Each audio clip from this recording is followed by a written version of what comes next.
മുഖം ഫേഷ്യൽ ചെയ്യാനും മേക്കപ്പ് ഇടാനും അമിത ശ്രദ്ധ കാണിക്കുന്നവർക്കും പുറത്തിൻ്റെ സൗന്ദര്യ സംരക്ഷണ കാര്യത്തിൽ പൊതുവെ അലസതയാണ്.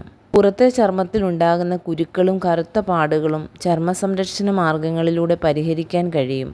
ചൂട് മൂലമാണ് പുറംഭാഗത്ത് കുരുക്കൾ ഉണ്ടാകുന്നത്. പുറത്ത് കുരുക്കളുള്ള ഭാഗത്ത് ഡിറ്റർജൻറ്റും സോപ്പും ഉപയോഗിക്കരുത്. ശുദ്ധജലത്തിൽ കഴുകി തുടയ്ക്കണം. ആര്യവേപ്പിലയും പച്ചമഞ്ഞളും തുല്യ അളവിലെടുത്ത് അരച്ച് കുഴമ്പാക്കി പുറത്ത് പുരട്ടിയ ശേഷം കുളിക്കുന്നത് കുരുക്കൾ മാറാൻ സഹായിക്കും. കഴുത്തു പൊട്ടുന്ന ചൂടുകുരു മാറാൻ കഞ്ഞിവെള്ളത്തിൻ്റെ മട്ട് ടർക്കിയിൽ മുക്കി പുറത്ത് തേയ്ക്കുക. ചെറുപയർ പൊടി തേച്ച് കുളിച്ചാൽ ചൊറിച്ചിൽ മാറിക്കിട്ടും.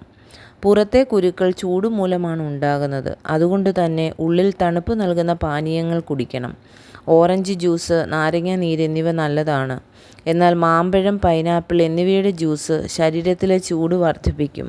എരിവുള്ള ഭക്ഷണം ഒഴിവാക്കണം. വൈറ്റമിൻ സി അടങ്ങിയ ആഹാര പദാർത്ഥങ്ങൾ കൂടുതലായി കഴിക്കുക. കഞ്ഞിവെള്ളം തലയിൽ പുരട്ടി മുടി കഴുകുന്നത് തലയിലെ താരൻ നീക്കും. താരൻ പുറത്തേക്ക് വീഴുന്നത് മൂലം കുരുക്കൾ ഉണ്ടാകുന്നത് ഇങ്ങനെ തടയാം. ശുചിത്വ പരിപാലനവും പുറത്തെ ചർമ്മത്തിൻ്റെ പരിരക്ഷയിൽ പ്രധാനം. ദിവസവും കുളി കഴിഞ്ഞ ശേഷം പുറം നന്നായി തുടച്ചുണക്കുക. പുറത്ത് ടാൽക്കം പൗഡർ ഇടുന്നത് നല്ലതാണ്. കഴുത്തു വെട്ടി ഇറക്കിയ ബ്ലൗസാണ് ധരിക്കുന്നതെങ്കിൽ പുറത്ത് സൺസ്ക്രീൻ ലേപനങ്ങൾ പുരട്ടണം. സൂര്യപ്രകാശമേറ്റ് പുറത്തെ നിറം മങ്ങാതെ ഇവ സംരക്ഷണം നൽകും. ഡോക്ടറുടെ നിർദ്ദേശപ്രകാരം ആൻറ്റിബയോട്ടിക് ക്രീമുകൾ പുരട്ടാം.